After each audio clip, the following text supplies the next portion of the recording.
사랑하는 교우 여러분께 주님의 이름으로 문안합니다. 지난 한 주간 주의 은혜 가운데 평안하셨습니까? 저는 날씨가 이렇게 요동치기도 하고 또 새로운 일에 적응하느라고 이래저래 피곤이 쌓였는지 오늘은 목감기도 오고 목이 좀 편치가 않습니다. 그래도 여러분과 함께 하나님의 말씀을 나누고 또 예배하는 큰 기쁨이 있기 때문에 여러분이 넉넉하게만 받아들여 주신다면 오늘도 기쁘게 1시간가량 함께 예배하겠습니다. 사랑하는 여러분, 오늘도 우리 주님이 우리를 사랑하시고 우리와 함께 하십니다. 그 감사와 감격의 마음을 가지고 주님 앞에 나아갈 때에 주님 주시는 놀라운 은총이 우리를 사로잡는 경험을 꼭 이 예배를 통해서 해보시기를 바랍니다. 우리 경배 찬송 같이 부를까요? 내 진정 사모하는 친구가 되시는 구주 예수님은 아름다워라. 1절 찬송 함께 부를까요? 찬송가 88장. 내 진정 사모하는 친구가 되시는 구주 예수님은 아름다워라.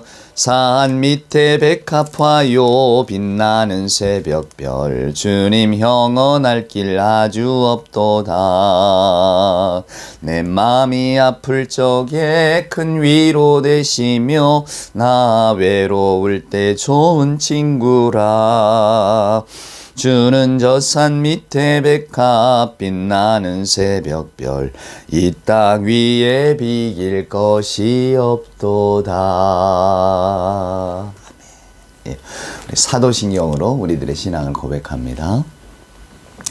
전능하사 천지를 만드신 하나님 아버지를 내가 믿사오며 그 외아들 우리 주 예수 그리스도를 믿사오니 이는 성령으로 잉태하사 동정녀 마리아에게 나시고 본디오 빌라도에게 고난을 받으사 십자가에 못 박혀 죽으시고 장사한 지 사흘 만에 죽은 자 가운데서 다시 살아나시며 하늘에 오르사 전능하신 하나님 우편에 앉아 계시다가 저리로서 산자와 죽은 자를 심판하러 오시리라.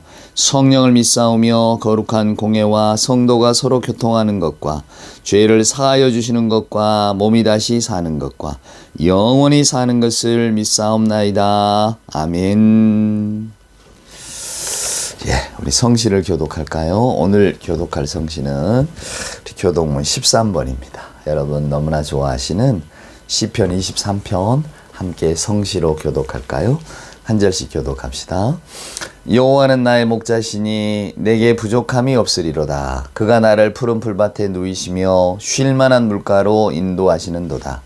내 영혼을 소생시키시고 자기 이름을 위하여 의의 길로 인도하시는도다. 내가 사망의 음침한 골짜기로 다닐지라도 해를 두려워하지 않을 것은 주께서 나와 함께 하심이라. 주의 지팡이와 막대기가 나를 안위하시나이다. 주께서 내 원수의 목전에서 내게 상을 차려주시고 기름을 내 머리에 부으셨으니 내 잔이 넘치나이다. 내 평생의 선하심과 인자하심이 반드시 나를 따르리니 내가 여호와의 집에 영원히 살리로다. 아멘. 오늘 예배 찬송은 찬송가 149장입니다. 이제 교회력으로는 이번 주부터 이제 부활 고난 주간이 시작이 되는데요. 저는 이 교회력을 생각하면 항상 생각나는 찬송가가 있습니다. 그게 바로 149장입니다. 오늘 이 149장 찬송하시면서 그래요. 우리가 예수님의 십자가를 생각할 때 뭘 내려놔야 될 건가? 이것을 생각하면서 이 찬송을 부르신다면 오늘도 저와 여러분에게 큰 은혜가 넘칠 줄 저는 믿습니다. 우리 찬송할까요? 149장 1절 찬송합니다. 주 달려 죽은 십자가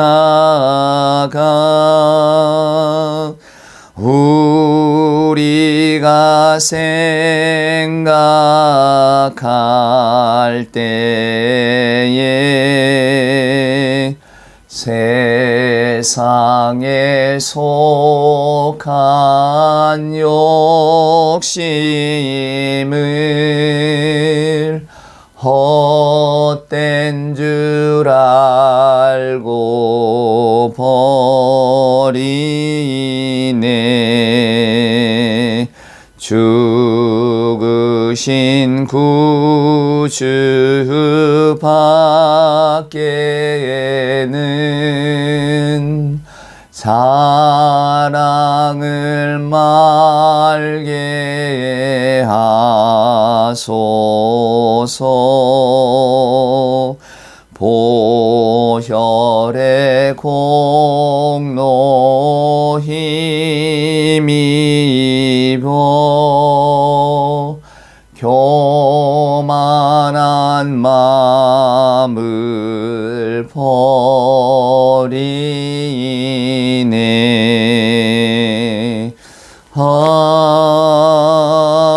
아멘. 기도합시다. 사랑의 하나님 감사합니다. 온 누리의 봄빛이 완연합니다. 나무에 새싹이 움터나오고 새들이 지저귀며 노래합니다. 햇살이 따뜻해지고 여기저기서 아름다운 꽃들이 피어납니다. 아버지 하나님, 하나님의 창조의 질서에 감격하고 또 창조하신 우주의 아름다움에 저희들 큰 감사를 올립니다.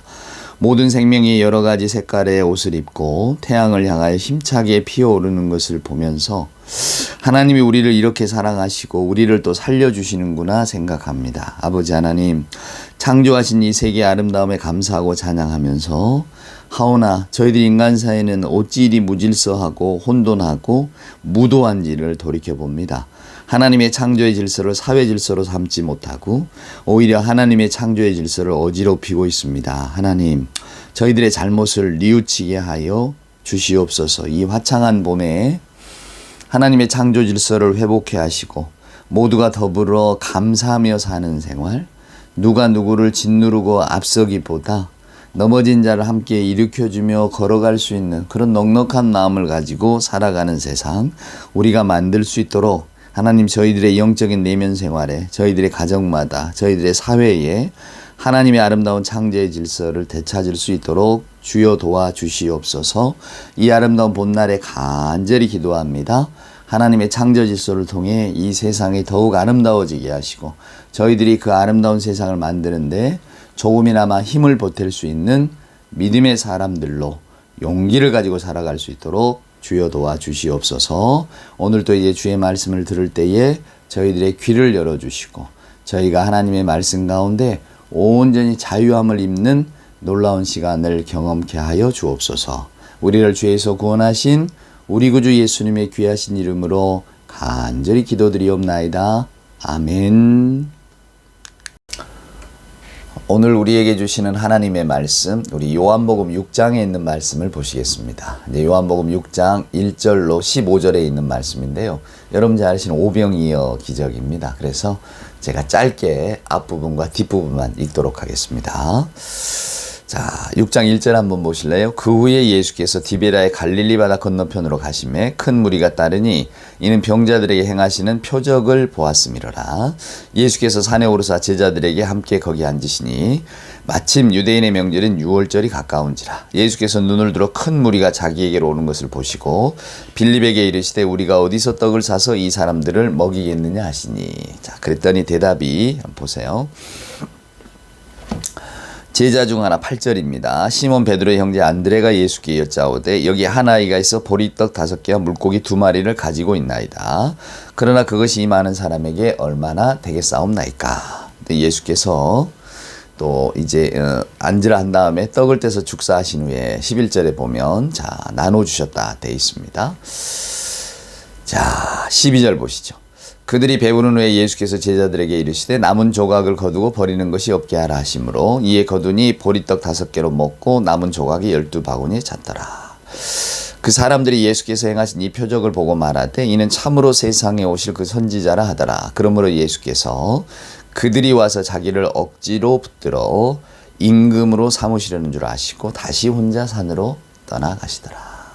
아멘. 여러분 제가 살짝 목감기가 들었습니다. 그리고 오늘 뭐 강의가 좀 여러 개 있어서 그 강의를 했더니 목이 완전히 잠겨버렸네요. 그래도 여러분께 최선을 다해서 오늘 하나님의 말씀을 전해드릴 테니까 목소리가 좀 불편하셔도 오늘은 더 귀를 쫑긋 세우시고 꼭 들어보시기를 바랍니다. 지금이 바야흐로 정치의 계절입니다. 이제 얼마 안 있으면 국회의원 선거를 하게 될 것입니다. 사활을 걸고 많은 사람들이 정치판에 뛰어듭니다. 그리고 서로 내가 국민의 삶을 바꿔놓을 선량이라고, 내가 적임자라고 외치면서 나에게 한 표를 달라 외칩니다.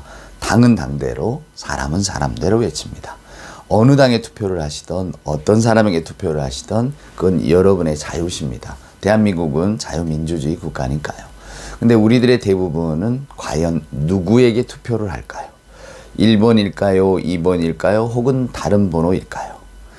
A일까요? B일까요? 혹은 또 다른 누구일까요? 여러분, 정당이 뭐냐, 사람이 뭐냐, 어떤 것이든 우리는 우리가 좋아하는 사람을 선택해서 찍을 것입니다. 근데 좋아하는 사람을 선택하면 찍는 마음은 저는 다 같다고 생각해요. 누구는 이 사람을 싫어서 이 사람을 찍는다, 누구는 이 당이 싫어서 저 당을 찍는다, 여러 가지 말씀들을 많이 하지만 결국 우리가 어떤 사람을 선택하고 어떤 데 내 한 표를 투자하는, 선택하는 가장 큰 이유는 저 사람으로 하여금 내 삶이 좀 나아지게 만들고 싶다. 이게 결국 나를 좀 더 잘 살게 해줄 사람, 나를 좀 더 편안하게 살게 해줄 사람, 내가 불안과 염려보다는 조금 더 안정된 마음을 가지고 세상을 살아갈 수 있도록 해주는 사람, 이런 사람을 우리는 선택할 겁니다.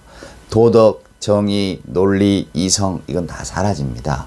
오직 선거에는, 또 정치에는 딱 한 가지 가장 큰 사실이 우리를 뒤흔드는데, 그것은 바로 누가 우리를 잘 먹고 잘 살게 할 것이냐라고 하는 겁니다. 통칭해서 말하면 물질주의죠. 물질에 모든 것이 있다. 반대는 정신 아닙니까? 정신에 모든 것이 있다. 세상은 좀 비루해도 내 정신이 고매하면, 내가 그냥 맑고 건강하고 향기로운 생각을 가지고 있으면 나는 세상을 잘 산 것이다. 이게 정신주의 아니겠어요? 물질주의는 아무리 고상해도 다 소용없다. 우리가 잘 먹고 잘 살아야지. 어느 집에 사느냐, 어떤 차를 굴리느냐, 어떤 옷을 입느냐, 어떤 일을 하느냐에 따라서 그 사람의 모든 것이 결정된다. 그러니까 그 모든 것들을 쟁취하기 위해서 우리는 애써 노력해야 되고, 또 앞서가야 되고, 또 앞선 자가 모든 것을 누리는 것은 당연한 것이다. 이게 결국 자본주의, 또 물질주의가 우리에게 보여주는 삶의 모습이거든요. 안타깝게도 우리는 다 이 자본주의의 마음이 쏠려 있잖아요. 그래서 오늘 이 본문의 말씀이 낯선 겁니다. 예수님의 말씀은 원래 여러분 낯설어요. 예수님의 말씀이 익숙하게 다가오면 우리는 큰일 난 겁니다. 저와 여러분은 세상을 잘못 살고 있는 거예요. 제가 말하는 세상이라고 하는 것은 세상의 가치를 두고 판단할 때 잘못 산다는 이야기입니다. 여러분, 성경 말씀처럼 살아보십시오. 아마 오늘날 이 땅을 제정신을 가지고 살아갈 수 있는 사람은 없을 겁니다. 먼저는 가까운 사람들이 비난할 겁니다. 너 그렇게 살면 바보 소리 듣는다고? 너 그렇게 네 손해보는 삶을 살면 누가 너를 위해 줄 줄 아느냐? 사람은 뭐 우는 아이 젖준다는 말처럼 하여간 떼쓰고 울고 소리치고 해야 뭐라도 하나 얻는다. 너처럼 그저 다 좋다, 양보하고 나눠주고 뭐 손에 있으면 내가 받고 이런 삶을 살다가는 큰 코 닥친다. 이게 우리 세상의 가르침 아닙니까? 그러니까 예수님의 말씀대로 산다, 성경 말씀대로 산다, 쉬운 일이 아닙니다. 그럼에도 불구하고 우리는 숙제처럼 이 성경 말씀이 주어져 있잖아요. 이 말씀을 따라 살든 안 살든 우리는 이 말씀을 알아야 될 의무가 있고, 왜 하나님의 생명의 말씀이니까. 오늘도 저와 여러분이 이 말씀을 붙들고 있잖아요. 예배 시간 항상 말씀을 읽는단 말입니다. 그러면 이 말씀이 가리키는 끝이 어디냐, 즉 우리의 미래의 끝이 어디냐를 바라보아야 하는 것, 이게 신앙인의 마땅한 어떤 그 신앙적 태도가 아니겠습니까? 오늘 말씀을 보세요. 예수님이 산으로 가실 때 많은 사람들이 몰려들었대요. 근데 이유를 요한복음은 이렇게 설명합니다. 2절 말씀 보세요. 큰 무리가 따르니 이는 병자들에게 행하시는 표적을 보았습니다. 여러분, 우리 기독교는 말의 종교입니다. 말씀의 종교예요. 성경 말씀의 종교잖아요. 표적의 종교가 아니라 예수님의 말씀에, 하나님의 말씀의 종교예요. 그게 믿음의 뿌리란 말이에요. 근데 오늘 많은 사람들이 예수님을 따라오는데 오늘 성경 기자는 아주 냉철하게 이렇게 말합니다. 저 많은 사람이 예수를 따르는 이유는 그의 말씀에 감화 받기보다 그가 병자를 고치는 이적을 행했기 때문이다. 그게 무슨 말인가요? 사람들의 마음을 혹하게 할, 누구나 사람들이 우러러 선망할 만한 인간의 능력을 뛰어넘는 초인적인 능력을 가진 사람이다, 그 말입니다. 요즘 우리 식으로 얘기하면 슈퍼스타가 나타난 거예요. 슈퍼 아이돌이 나타난 겁니다. 그러니까 궁금하고 호기심이 있고 또 쫓아가면 좋으니까. 왜냐하면 이 사람이 행하는 놀라운 일들은 우리 인간 세상에서 경험할 수 없는 것들이잖아요. 그러니까 이게 사람들의 호기심을 끈단 말입니다. 그래서 많은 사람들이 예수를 쫓아왔어요. 많고 많은 사람들이 꾸역꾸역 몰려들었습니다. 예수님이 이들을 보시죠. 우리가 저들을 어떻게 먹여야 될 거냐. 200데나리온 가지고도 못 먹입니다. 뭐 한 데나리온이 그 하루치 품삯이니까. 그러니까 200명의 품삯을 다 긁어 모아도 우리는 못 먹입니다. 여러분 뭐 한 사람 품삯으로 4사람이 먹는다 치면 뭐 한 1000명 이렇게 먹일 수 있을까? 안 된다 이거예요. 왜? 1000명보다 훨씬 넘으니까. 나중에 숫자를 세보니까 한 5000명은 됐대요. 되게 이제 남자만 센 거니까. 여자 아이까지 합치면 그 수가 얼마나 되겠습니까? 베드로가 이야기합니다. 내가 이렇게 먹을 것을 보니 한 아이가 보리떡 5개 물고기 2마리를 갖고 있는데 기껏해야 이 정도입니다. 이걸 어떻게 먹입니까? 물론 그들 가운데는 뭐 뭘 갖고 온 사람도 있겠죠. 주머니에 뭘 넣은 사람도 있겠고 아예 없는 사람도 있겠고. 그러니까 어찌됐건 다양한 사람들의 형편이 일관되지 않는데 예수께서 먹을 거를 주라고 하니까 우리가 어떻게 먹입니까? 이러는 거예요. 제자들은. 당연하죠. 상식적으로 판단하니까 불가능한 일입니다. 그때 예수께서 놀라운 일을 일으키시죠. 가져다 축사하시고 나누라 했더니 계속 마치 화수분처럼 계속 쏟아져 나오는 겁니다. 자, 우리는 이 말씀을 어떻게 받아들여야 될까요? 어떤 분은 이렇게 받아들입니다. 물론 뭐 여러분들이 다 아시겠지만 이 어린아이예요. 중요한 건 어른도 아니고 어린아이가 보리떡 5개 물고기 2마리를 내놨다. 여기에 주목해야 된다. 그건 뭐냐? 예수 공동체는 내놓는 공동체다. 그래서 예수 공동체는 누군가가 내놓았을 때 이 내놓음이 작아 보여도 이 내놓음이 마중물이 돼서 또 누가 내놓으면 이게 엄청 커진다는 것을 오늘 예수 공동체는 보여주는 것이다. 우리 예수님이 생명을 나눠주시지 않았느냐. 예수님 한 사람의 생명으로 전 인류를 살리시지 않았느냐. 이처럼 예수님의 무한 능력, 무한 확장 능력, 사랑을 베푸시면 그 사랑에 감화돼서 그것이 자꾸 커지는 능력. 이게 오늘 이 본문에 드러난 거다. 그러니까 도시락을 이 아이만 가져왔겠느냐? 이 아이가 보리떡 5개 물고기 2마리를 내놓았을 때 주변에 있는 어른들도 이랬을 거 아니냐. 봐라 말이야. 저 아이가 지가 싸운 도시락을 내놓았는데 우리는 어른이 돼서 부끄럽지 않느냐. 우리도 내놓자. 그래서 여기저기서 도시락을 내놓기 시작했다는 겁니다. 그럼 여러분 어떤 일이 벌어지겠습니까? 풍족한 거죠. 여러분 그 비빔밥에 원리 아세요? 오늘도 제가 수업을 갔더니 어떤 학우님들이 그 큰 볼을 가져와서 점심때 먹는다고 그게 밥을 비비셨더라고요. 맛있게 먹었습니다. 차고 넘쳤어요. 원래 비빔밥이라는 게 그런 겁니다. 여기저기서 뭐 하나씩만 가져와서 부어도 그 양이 막 늘어나는 거예요. 뭐 밑에서 솟아납니까? 그렇지 않거든요. 대부분의 사람들은 자기가 먹을 양보다는 조금씩 더 가져오기 마련입니다. 그것들이 조금 모이다 보니까 한꺼번에 모아놓으면 20명이 모으면 30명이 먹을 수 있고 30명이 모으면 50명이 먹을 수 있는 그런 양으로 변하는 겁니다. 이게 참 묘한 어떤 그 물질의 어떤 그 확장되는 논리거든요. 여러분도 그런 경우 많이 하셨을 겁니다. 나는 마중물로 조금 부었을 뿐인데 나중에 콸콸 솟아 올라오잖아요. 감동 감화되니까. 그래서 이 이야기를 그렇게 푸는 분들이 참 많아요. 봐라. 우리가 뭔가 선한 일을 하면 그것이 오병이에 작을지라도 이게 커지고 커진단 말이에요. 나중에 12광주리를 채울 만한 그 무지무지하게 많은 그런 양으로 변한다. 그것이 사랑의 능력이고 예수의 능력이다. 그러니 여러분 우리도 내놓읍시다. 그리고 그것을 풍족하게 사람들이 누릴 수 있도록 합시다. 이렇게 이제 설교를 이렇게 맺어가면 많은 분들이 아주 감동을 받습니다. 그렇지. 내 걸 내놔야 예수 사랑이 전해지는 거지. 근데 과연 여러분 이 본문이 그런 본문일까? 네가 가지고 있는 걸 내놓아서 우리가 더 큰 사랑의 불길을 만들어 보자. 더 큰 사랑의 불꽃을 피워보자. 그런 이야기일까? 그건 아닌 것 같아요. 그래서 어떤 분은 또 이렇게 합니다. 이게 원래 생명에 관한 이야기거든요. 오병이어가 단순한 오병이어가 아니라 결국 이게 사람들을 살리지 않느냐. 예수님이 생명의 떡으로 오셨다 그 말이에요. 그래서 결국은 이 말씀은 어린아이가 이렇게 보리떡 5개 물고기 2마리를 내놓는 것처럼 우리가 가지고 있는 게 뭐냐 그 말이에요. 저와 여러분이 가지고 있는 게 뭡니까? 결국 예수 복음 아닙니까? 그래서 우리가 누군가에게 생명의 떡이 되라는 거예요. 이게 5,000명을 먹이고 12광주리가 남고 뭐 그런 뜻이라고. 그럴듯하지 않습니까? 저도 이 말에는 고개가 좀 끄덕여집니다. 아, 생명의 떡은 멀리서 찾을 게 아니구나. 우리가 예수로 더불어서 생명의 떡이 됐구나. 그러면 내가 이 생명의 말씀을 전하는 자가 된다는 것은 결국 내가 오병이어의 기적에 앞장서고 있는 거 아니냐? 그래서 이 말씀이 이렇게 전해지기 시작할 때에 정말로 많은 사람들이 먹고 배부르지 않겠냐, 영적으로. 그러면 얼마나 이게 대단한 내가 삶의 가치를 느끼겠느냐. 이게 바로 예수님이 바라는 삶이 아닐까? 이렇게 생각하면 이 오병이어의 이야기가 아주 그럴듯하게 들려집니다. 아마 여러분도 이런 해석에는 또 감동을 받으실 분이 있을지도 몰라요. 너와 내가 오병이어가 돼서 누군가의 배를 불리자 말이야. 누군가에게 생명을 나눠주자. 얼마나 좋은 이야기입니까? 저는 아주 감동적인 이야기라고 생각합니다. 여러분, 그런데 오늘 저는 다른 이야기를 하고 싶어요. 첫 번째 해석도 두 번째 해석도 다 뭐가 맞다 틀리다 할 수 없어요. 아니, 하나님의 말씀을 어떻게 맞는 말씀이 있고 틀린 말씀이 있습니까? 그렇게 해석하는 사람, 이렇게 받아들이는 사람 있을 뿐이죠. 오늘 저는 예수님께서 하신 말씀 중에 2절과 5절을 봅니다. 2절에 보면 뭐라고 이 요한복음 기자가 말하냐면, 저 사람들이 저리 많이 몰려드는 것은 예수께서 이적을 일으켰기 때문이다. 사람들은 그 현상을 쫓아갑니다.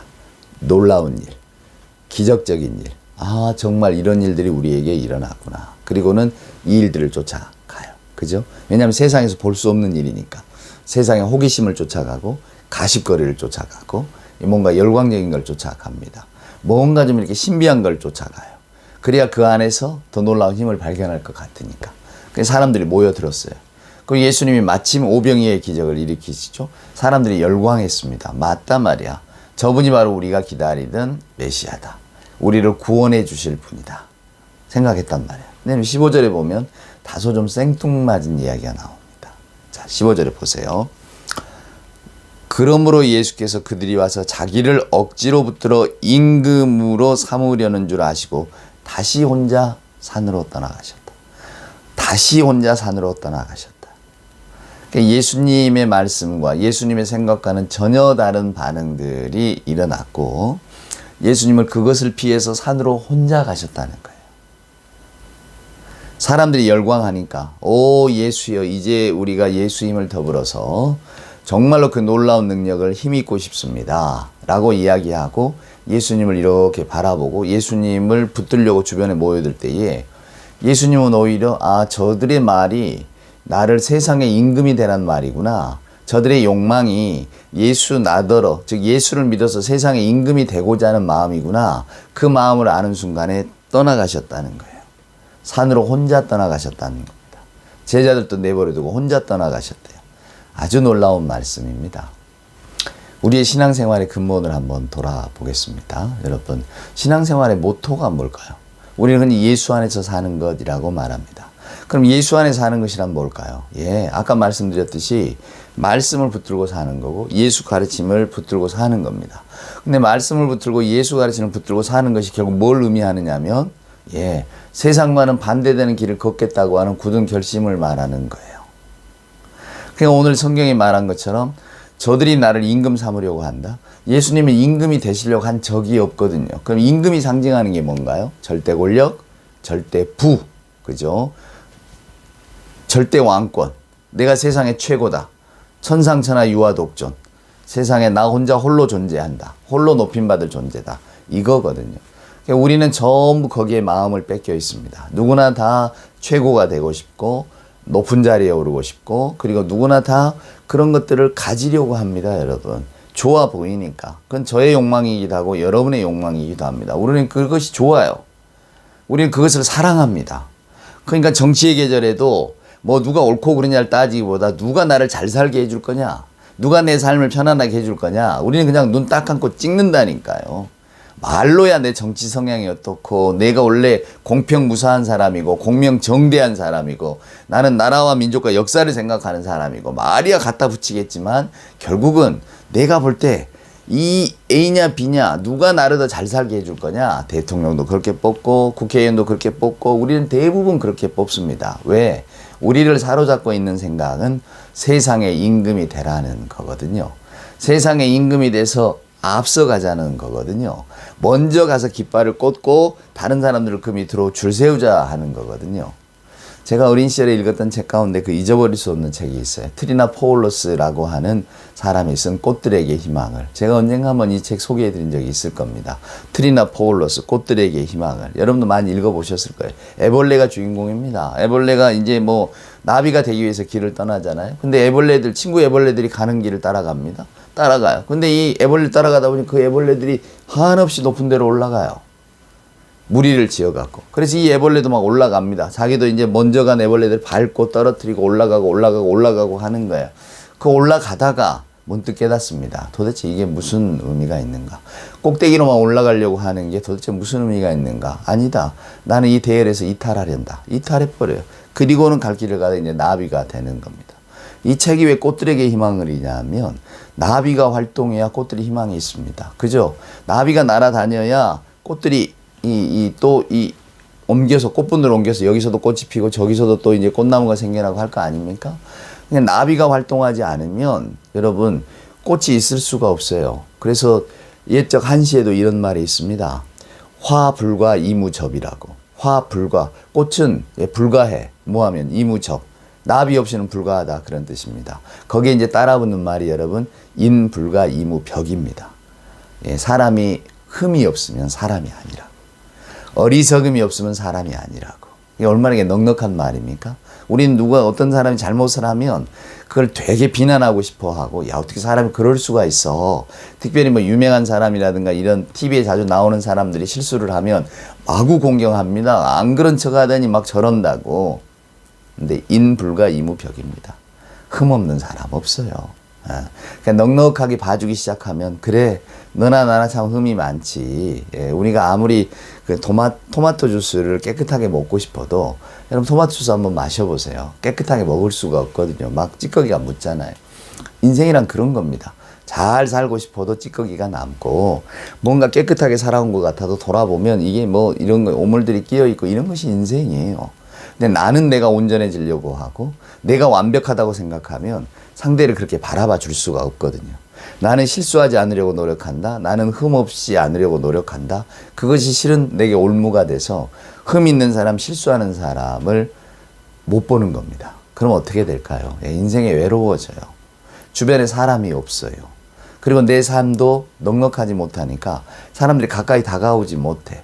그냥 가까이 다가가기에는 무섭고 거리감을 느껴지고 뭔가 가까이 다가가면 흠잡힐 것 같고 그래서 멀어져 버린다 그 말입니다. 나는 다 사람들에게 잘해주려고 하고 내 속마음은 참 착한데 왜 사람들이 내 곁에 오지 않을까를 한번 고민하는 분이라면 내 행동에 너무 어떤 규칙이 많은 건 아닐까? 내가 너무 그냥 이게 아니면 안 된다고 하는 그런 생각들을 갖고 있는 건 아닐까? 또 나는 실수하지 않기 위해서 이렇게 애쓰는데 그 당신은 도대체 뭐야? 이런 시선으로 바라보고 있지는 않을까? 내가 실수하지 않으려고 애쓰는 것은 좋아요. 근데 내가 이러니까 너도 그래라고 하는 것은 이것 역시도 너무 과한 요구 아닙니까? 제가 공군에 있었잖아요. 대한민국 공군에서 7년 동안 있었습니다. 근데 가까이 지내는 분들 가운데 참모총장 비서를 지낸 분이 있었어요. 이분 계급도 완스타거든요. 비서실장이니까. 근데 그분하고 밥을 먹는데 그분이 이런 이야기를 하세요. 자기는 참모총장이 몇 시에 어디서 회의가 있다 그러면 새벽에 거기를 한번 꼭 가본대요. 미리. 모시고 갈 때 실수하지 않으려고. 물론 교통 상황이 변하고 있을 수 있지만 그 길을 익힌다는 거예요. 아는 길도 한번 가본다는 겁니다. 혹시 뭐 공사하고 있지는 않은가 뭐 하는가.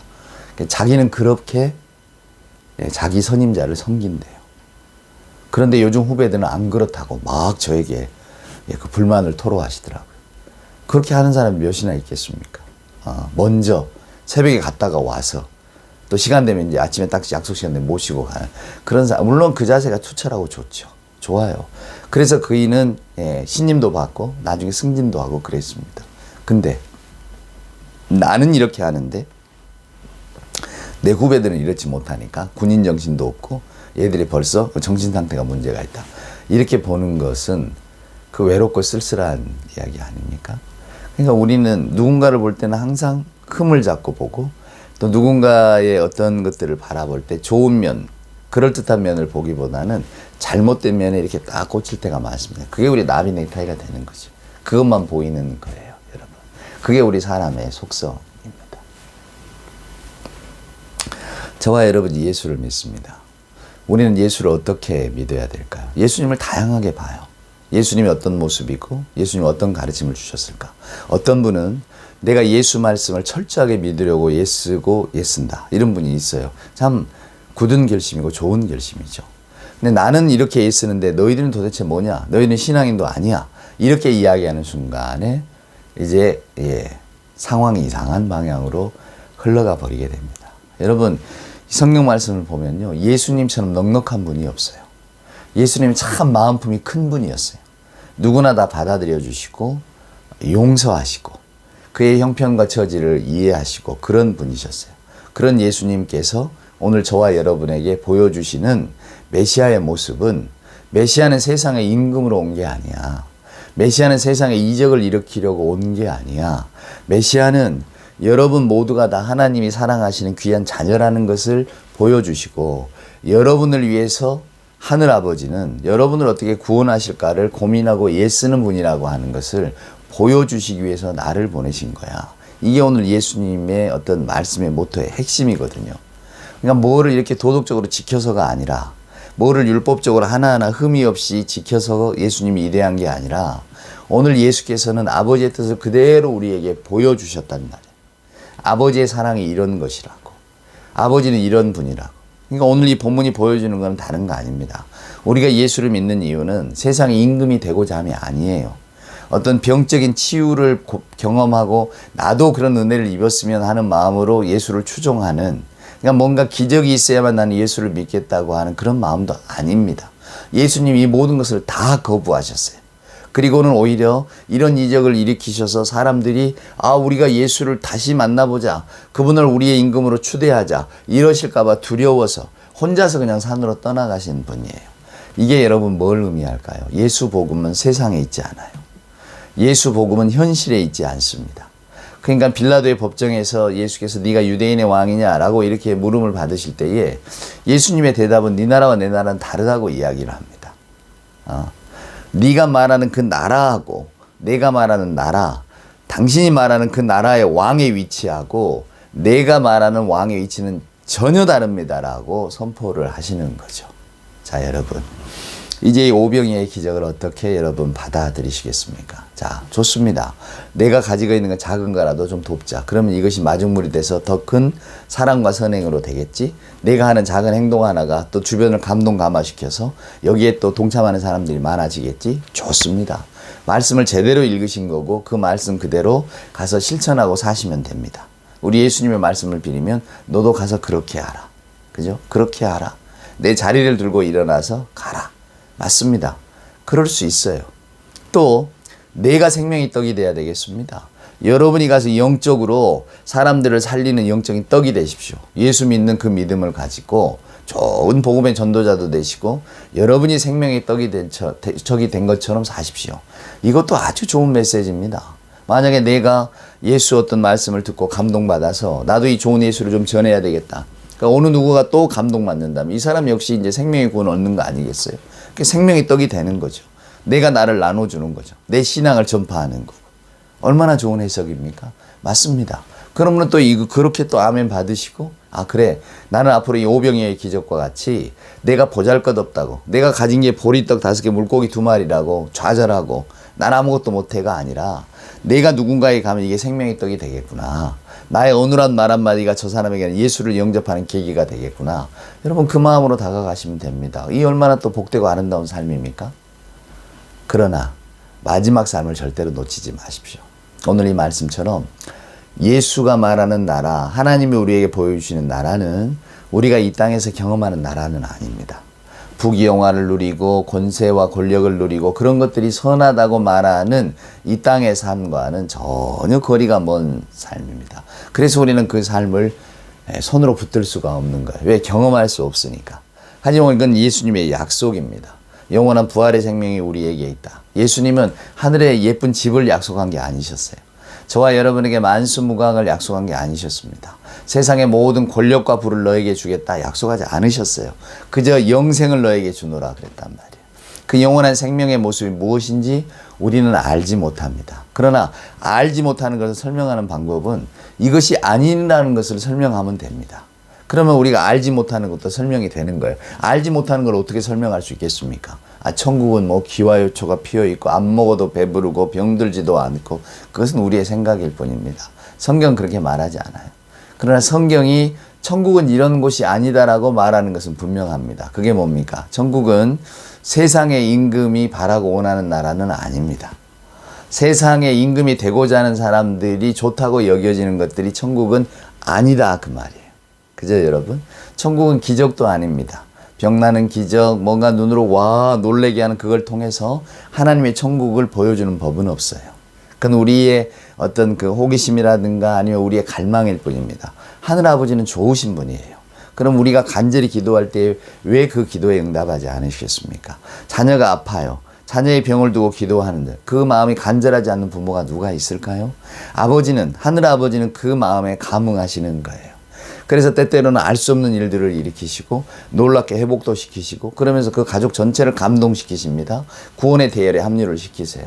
얼마나 복된 일입니까? 하지만 우리의 알량한 마음이 그것만을 쫓아다닌다면, 나는 예수 말씀 모르겠고 내 눈앞에서 이루어지는 이 놀라운 일들에 나는 마음을 뺏기고 그런 일들이 일어나길 나는 소망할 거야, 이렇게 말씀하고 살아간다면 그것이 어찌 바른 신앙이라고 할 수 있겠습니까?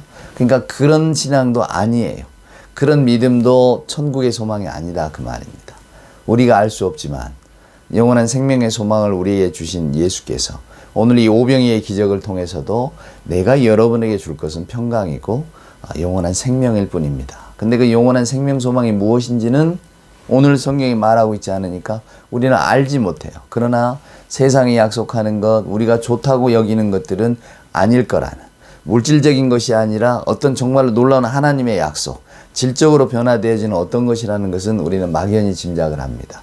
그래서 바울이 소망 중에 즐거워하라고 말하는 거예요.